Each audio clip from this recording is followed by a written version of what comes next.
Guys, and welcome back to my channel. So guys, I bring you this video that might stir up your emotions. Trigger warning, guys. So let's just get into the video and then we're gonna talk. How would black people survive on this planet if white people didn't exist? Now, some people might think of this as a joke, but this is actually a very serious question. There is nowhere on this planet an example of a self-sustaining and successful and thriving black community. I mean, let's take Africa, for example. The whole world is constantly providing aid and supporting Africa from all over the world, from America, from Europe, from Russia, from China. All these major self-sustaining countries are constantly providing aid and helping Africa survive. Same thing here in America. We have all these programs like Section 8 housing, welfare, food stamps to help out the black community. So it is a real question. How would black people survive and self-sustain if white people did not exist? This guy is a clown, along with the white supremacists flooding his comment section. The real question he should be asking himself is that how would palm color people survive without black people? I mean, let me get into educating this guy. For centuries, palm color empires have been colonizing African nation, extracting anything they can. Everything, minerals, oils, like literally everything. So guys, let me just get into the stitches, because when this video was posted on TikTok, guys, people stitched this video. People responded to this video. So let me just go ahead, play the stitches, and then we're gonna talk. Y'all be coming for us unprovoked, and it's very telling. Y'all boldness and wanting to be a clan member it's coming out. It's coming out like a demonic spirit. Just let it out. Let the clanery flow. But I have some clarifying questions, especially since you said that black people can't survive without white people because of us being on Section 8 and black people in Africa not being able to sustain their own villages, all without white people being able to take care of them. So I have some clarifying questions.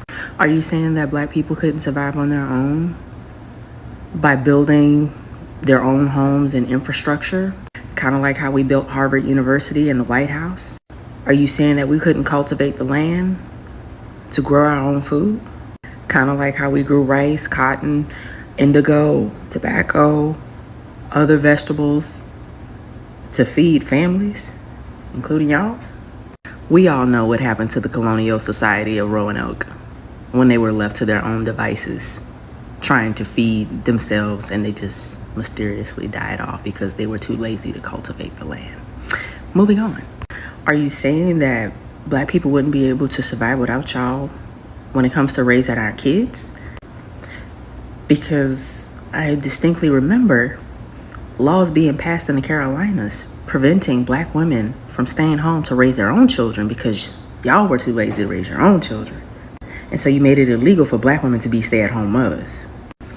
Are you saying that we couldn't intellectually think for ourselves after y'all made anti-literacy laws, making it so that we could lose our lives if we decided to read and write, but we still went on to form our own institutions using the Morrill Land Act of 1890 to build some of the best HBCUs in the country, where we shell out some of the top black doctors in this country?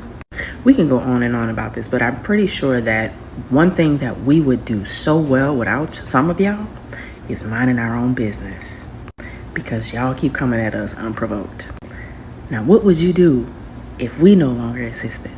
Clearly, you would struggle to mind your own business, and you would have no one to blame for your mediocrity. Exist. I think we'll be fine. I think we will do just fine. As a matter of fact, dare I say, we might do even just a little bit better, actually.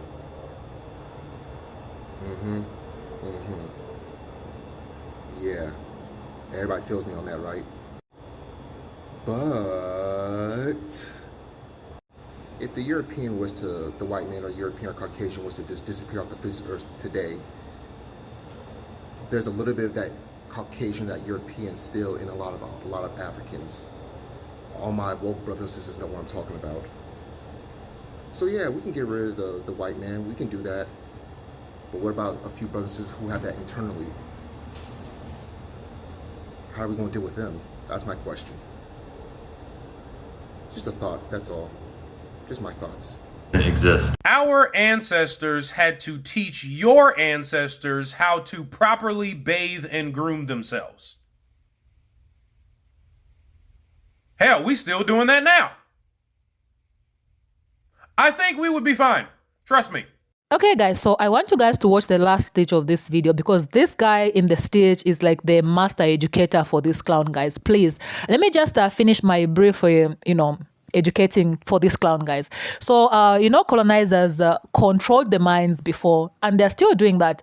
And in Africa, whoever controls the mines controls everything. That's how they manage to grab whatever they could. Yeah, so he also mentioned that providing aid, my fault.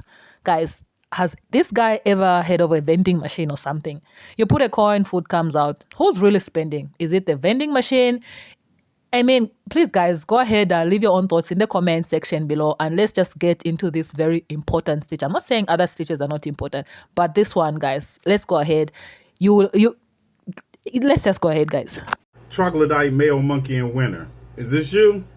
Yeah. You all really think you all be on to something, don't you? Let's get it. How would black people survive on this planet if white people didn't exist? The same way we did prior to the age of exploration and colonization that saved your ancestors, with Nubian empires such as the Kingdom of Kush, in ancient civilizations like the land of Punt that the Egyptians referred to as the land of the gods. Oh, the Egyptians are not even on this list. Let's get it. With city-states like Carthage that were the North African hub of commercial activity and flourished for over 500 years. That would be longer than the United States has been in existence. The great Ethiopian kingdom of Axiom, while Rome was rising and falling, its influence was spreading throughout Africa from a base in Ethiopia. And without white people, the Mali Empire got along just fine through Western Africa with its crown jewel of Timbuktu, an educational center that it took Europe hundreds of years to even catch up with. Oh, and let's not forget the Songhai Empire of West Africa that encompassed more area and territory than all of Western Europe combined. And my personal favorite, the Great Zimbabwe, that rivaled anything Europe had to offer in 1100 CE. It was a trading mecca. Goods and services were traded there from all over Africa, and also included trade with India, China, and the Arabian Empire. Now, you were saying something else. There is nowhere on this planet an example of a self-sustaining and successful and thriving black community. I mean, let's take Africa, for example. The whole world is constantly providing aid and supporting Africa from all over the world, from America, from Europe, from Russia, from China. All these major self-sustaining countries are constantly providing aid and helping Africa survive. What you reference is not aid. It's capitalistic colonization, because European colonialism is alive and well in Africa today. And America, Russia, China, all of them are jumping on the bandwagon. Why, you may ask? Because Africa, by far, contains the most mineral wealth of any continent on this planet. Oil, copper, gold, diamonds, all the precious metals are found in Africa, as well as timber. That is why all of these nations you mentioned want to get a foothold and colonize in Africa today. It is not Africa who needs Europe. It's Europe and America who needs Africa. Now continue with some more of your delusions. Same thing here in America. We have all these programs like Section 8 housing, welfare, food stamps that help out the black community. Section 8. Let's make this quick, because your stupid ass could have just Googled this. But about half, 49%, of projected base Section 8 recipients are white. About a third, 33%, are black, and 13% are Hispanic. That's Section 8. Moving right along. Next. Welfare. something else you could have just Googled. You would have discovered that 75.2% of the welfare paid in 2020 went to retired workers and dependents accounts. And you would also discover that 36.5% of welfare recipients are white, while 25.8% are black. Nowhere on this planet an example of a self-sustaining and successful and thriving black community. There have been many examples in this country alone of self-sustaining, thriving black communities, but your ancestors could not stand to see them prosper and thrive. That's why you continually burnt them down. Communities like Colfax, Louisiana in 1873. Communities like Wilmington, North Carolina, where the first coup in this country actually took place, when racist white supremacists couldn't stand to see elected black officials in power and ran them out of town and destroyed or took all their property. And let's not forget what happened in 1906 in Atlanta, when white people were threatened by the upward mobility of the black community in Atlanta, and all of a sudden 4 random white women accused some unknown random black men of raping them, therefore kicking off a 1906 massacre in Atlanta. And probably the bloodiest moment in American history when it came to racial massacres occurred in Elaine, Arkansas in 1919, where the black population outnumbered the white population by 10 to 1, thriving 10 to 1. And when that thriving black community in Elaine, Arkansas got together and decided to demand justice with their economic might, what happened? Oh yeah, that's right. White people showed up and massacred them.